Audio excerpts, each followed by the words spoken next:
So one of the things we have to understand with young people is that young people are now being groomed. They've been targeted by gangs. They've been targeted by pedophiles. They've been just generally targeted. And one of the processes that groomers use is, and this is really, really simple, so I'll break this down to you, it gets more complicated, but one of the processes that drug dealers are using now is called the chicken shop grooming. And what that means is that they will wait outside schools and find out who goes to the chicken shop. Now, this is the important part. You remember your parents, as parents used to tell you that nothing in life is free. And it's absolutely right. There's nothing in life that's free, because these groomers will buy your children food. And they will do that over a number of days, and then they will turn around and tell that child, you are now in debt. So let's take, for example, here, your child runs up a £50 debt. How's he going to repay that debt? He's not going to come home and tell you as a parent that he's just run up a £50 debt for food. So what he does is he looks at that £50 debt and he says to himself, how am I going to repay that? Now, this is where the dealer and the grooming comes in. So now the groomer turns around and says, well, all you have to do is deliver some drugs to that person over there. And so this to the young person seems like a really easy way of getting out of debt. So the young person agrees.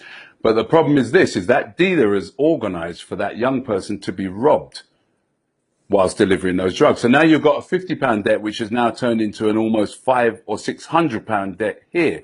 So now your child is £600 in debt. Your child is definitely not going to come home and tell you anything. Now the groomer's job is halfway done.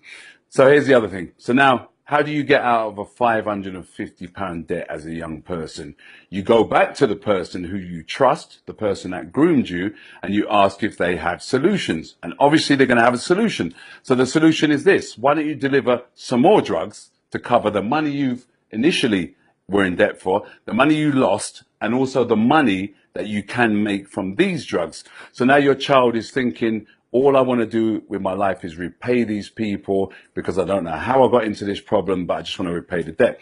So your child now accepts to do another drug deal, and then your child is robbed again. So now your child's got the debt's gone from £50 to £550, and now your child could be thousands of pounds in debt in a number of weeks. So here's where the bigger problem comes now. So now your child is in thousands of pounds of debt.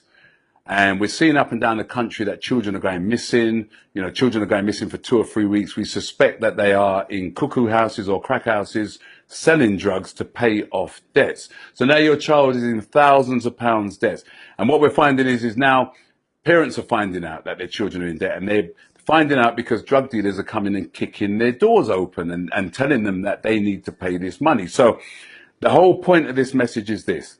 Is you can quite easily see that by accepting a £50 food bill, how your child can become thousands of pounds in debt and end up selling drugs, being arrested for selling drugs, actually end up being stabbed, because if they can't produce the money, then there's always violence that follows. So you as a parent, carer, or a concerned youth worker, teach children this process. Teach them it's as simple as accepting food from a stranger, and that nothing in life is free.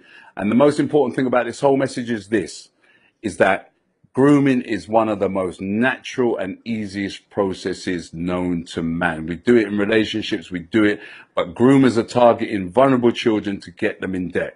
So take heed from this message, share this message if you can, teach it to a child, and it's just as basic as nothing in life is free, and accepting food from a stranger could end up in thousands of pounds of debt.